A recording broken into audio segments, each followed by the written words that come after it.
فوائد الناظرین اور رسالہ محب ہند میں مختلف مضامین کے ساتھ یورپ کی ترقیات اور ایجادات کی تفصیلات بھی شائع ہوتی تھی۔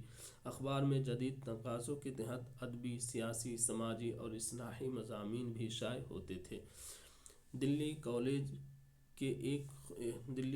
کی ایک خصوصیت یہ تھی کہ یہاں ذریعہ تعلیم اردو تھا اور سائنس، ریاضی، جغرافیہ، تاریخ، قانون، طب، منطق، فلسفہ وغیرہ کی تعلیم اردو میں دی جاتی تھی۔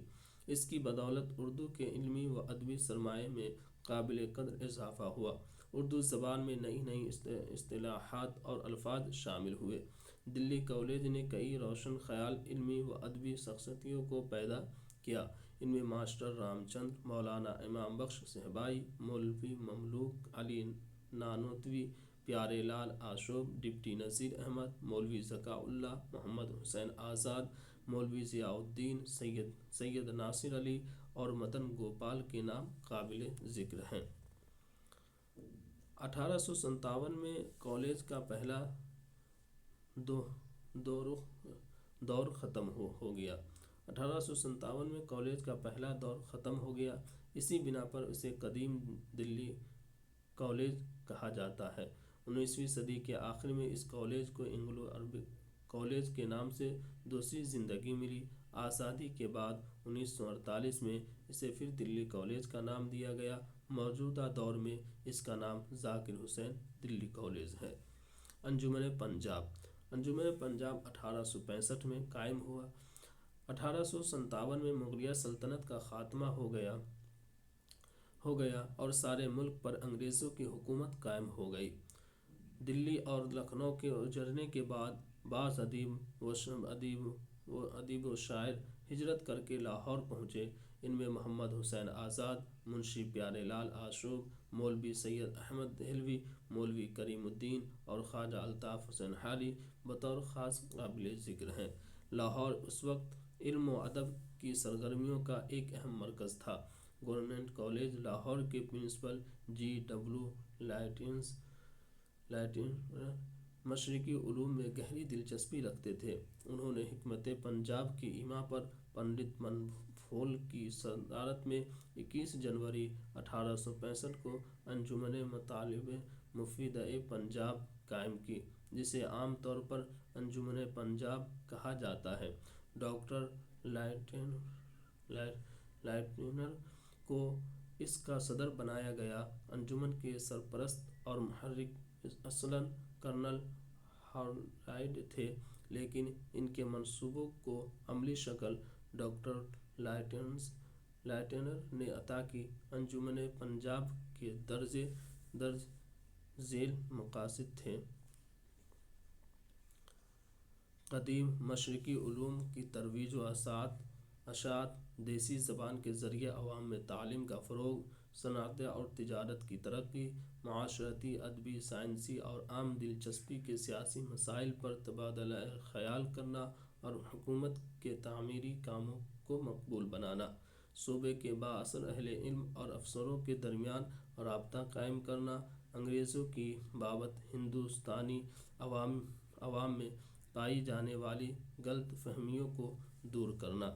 مندرجہ ذیل بالا مقاصد کے حصول کے لیے مدرسوں اور کتب خانوں کا قیام عمل میں آیا۔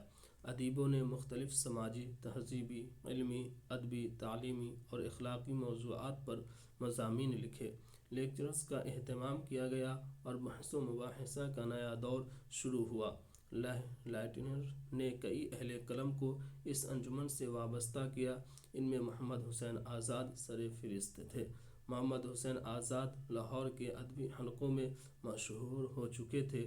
انہوں نے انجمن کے جلسے میں نئی شاعری کے عنوان سے ایک عالمانہ مقالہ پڑھا، جسے لائٹنر نے بے حد پسند کیا اور لیکچرر کے منصب پر ان کا تقرر کر دیا۔ محمد حسین آزاد کی وابستگی کے بعد انجمن پنجاب کو نئی تحریک اور توانائی ملی۔ لائٹنر کے بعد آزاد کو انجمن کا سیکریٹری مقرر کیا۔ Colonel Holroyd director of public instruction Punjab کی کوششوں سے